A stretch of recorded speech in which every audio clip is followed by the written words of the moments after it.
तो बंध वियोजन ऊर्जा क्या होती है? एक मोल यौगिक के बंधों को तोड़ने के लिए आवश्यक ऊर्जा को बॉन्ड डिसोसिएशन एनर्जी यानी बंध वियोजन ऊर्जा कहा जाता है। जैसे मान लो कि कोई O2 मॉलिक्यूल है, O2 अणु है, O2 अणु है, इसका मतलब हो गया कि O के बीच में क्या है? डबल बंध है। इसे तोड़ने के लिए कुछ ऊर्जा इसे देनी पड़ेगी, ऊर्जा देनी पड़ेगी तो क्या हो जाएगा? ये बंध टूट जाएगा। और जितनी ऊर्जा देनी पड़ती है तो इससे ऊर्जा को, इस ऊर्जा को जो डेल्टा एच होता है, इसे bond dissociation enthalpy, bond dissociation enthalpy कहा जाता है।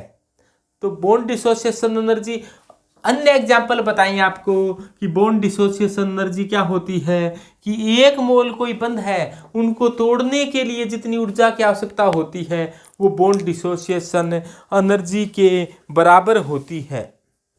किसी भी बंध को तोड़ने के लिए सदैव ऊर्जा देनी पड़ती है, यानी कि कोई बंध है, इसको तोड़ने के लिए अपने को ऊर्जा देनी पड़ती है, जबकि बंध के निर्माण के दौरान ऊर्जा बाहर निकलती है। कोई भी बंध बनता है तो ऊर्जा बाहर निकलती है, बंध तोड़ना होता है तो ऊर्जा देनी पड़ती है। तो बॉन्ड डिसोसिएशन एनर्जी, बंध वियोजन ऊर्जा है, वो हमेशा ही बंध को तोड़ने के लिए ऊर्जा है तो वो देनी पड़ती है। और कोई भी बंध है तो तोड़ने के लिए ऊर्जा, जितनी ऊर्जा देनी पड़ती है तो उसका निर्माण होता है, तो उतनी ही ऊर्जा क्या होती है? बाहर निकलती है। तो यहाँ पर ऊर्जा देनी पड़ी है, इसीलिए डेल्टा एच का मान क्या होगा? पॉजिटिव होगा। यानी कि ये अभिक्रिया कैसी होगी? उष्मा शोषी अभिक्रिया होती है, हमेशा ही उष्मा शोषी रिएक्शन होती है, यानी कि एंडोथर्मिक रिएक्शन होती है। तो ये बंध वियोजन ऊर्जा है, एक प्रकार की एंडोथर्मिक रिएक्शन होती है। बंध वियोजन ऊर्जा का अर्थ है कि एक मोल कोई अणु ले लो, उसके अंदर जितने भी बंध है उसको तोड़ने के लिए कितनी ऊर्जा की आवश्यकता होगी, उसे ही क्या कहा जाता है? बंध वियोजन ऊर्जा या बॉन्ड डिसोसिएशन एनर्जी कहा जाता है। माना कि एथीन है, अपने अब application of bond dissociation energy यानी कि बंध वियोजन ऊर्जा है, बंध वियोजन ऊर्जा की एप्लीकेशन पढ़ रहे हैं, कहाँ कहाँ काम आती है।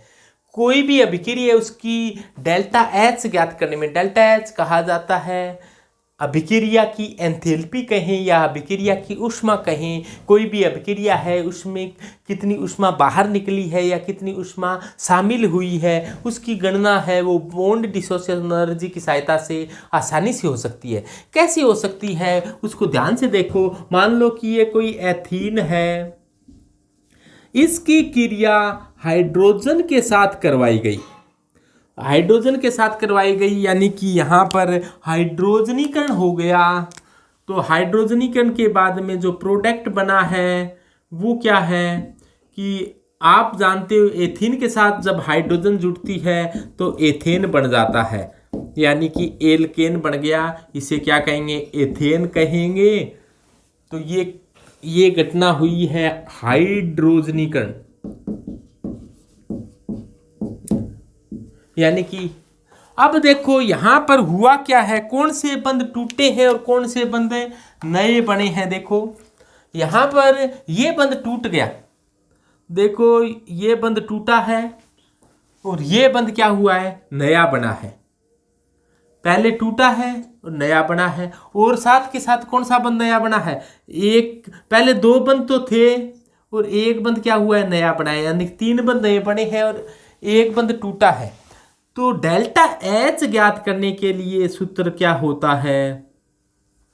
डेल्टा एच ज्ञात करने के लिए अपने ऐसे कह दें कि रिएक्टेंट है, रिएक्टेंट के बॉन्ड डिसोसिएशन, रिएक्टेंट के बॉन्ड डिसोसिएशन के लिए, रिएक्टेंट के बॉन्ड डिसोसिएशन के लिए आवश्यक ऊर्जा, रिएक्टेंट के बॉन्ड डिसोसिएशन के लिए आवश्यक ऊर्जा की एंथैल्पी, यानी कितनी ऊर्जा बाहर निकली है, कितनी ऊर्जा काम में ली गई है, वो एंथैल्पी माइनस रिएक्टेंट वाले में से क्या करना है, प्रोडक्ट वाला घटाना है। तो प्रोडक्ट के नए बने, प्रोडक्ट में नए बंध बन रही है, नए बने बॉन्ड की एंथैल्पी, यानी कि प्रोडक्ट में बॉन्ड निर्माण के दौरान कितनी ऊर्जा बाहर निकली है, यानी कि यहां पर बंध निर्माण हुआ है, बंध निर्माण के दौरान एंथैल्पी में कितना परिवर्तन हुआ, एंथैल्पी का मतलब ऊष्मा है, ऊष्मा में कितना परिवर्तन हुआ, एंथैल्पी में परिवर्तन, यानी कितनी ऊष्मा बाहर निकली है यहाँ पर, और यहाँ पर कितनी ऊष्मा तोड़ने के लिए देनी पड़ी है। तो यानी कि अपने रिएक्टेंट में से प्रोडक्ट घटा।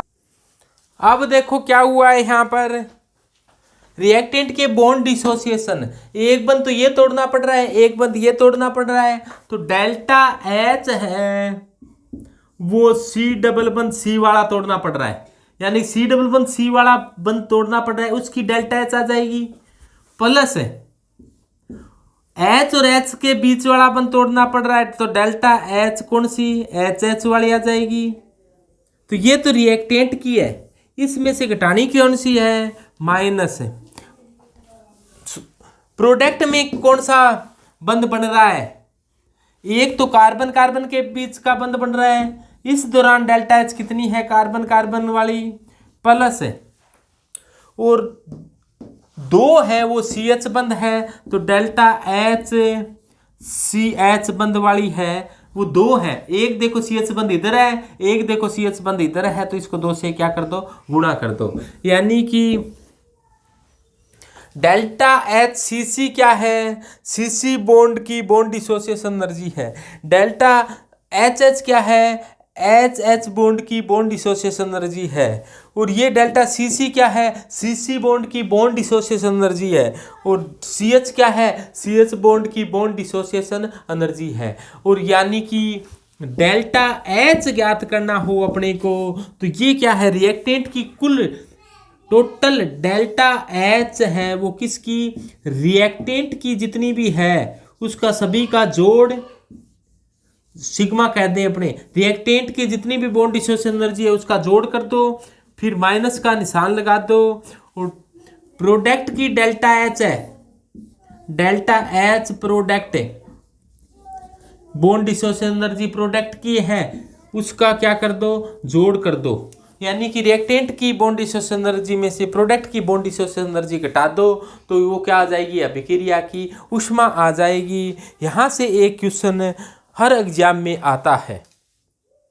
बॉन्ड डिसोसिएशन एनर्जी की सहायता से यौगिक के समबॉन्ड की एंथैल्पी को ज्ञात किया जा सकता है, यानी कि हीट ऑफ फॉर्मेशन को ज्ञात किया जा सकता है, और रेजोनेंस एनर्जी को भी ज्ञात किया जा सकता है। तो ये अपने कल देखेंगे। तो धन्यवाद, मैं राजेश लखेरा।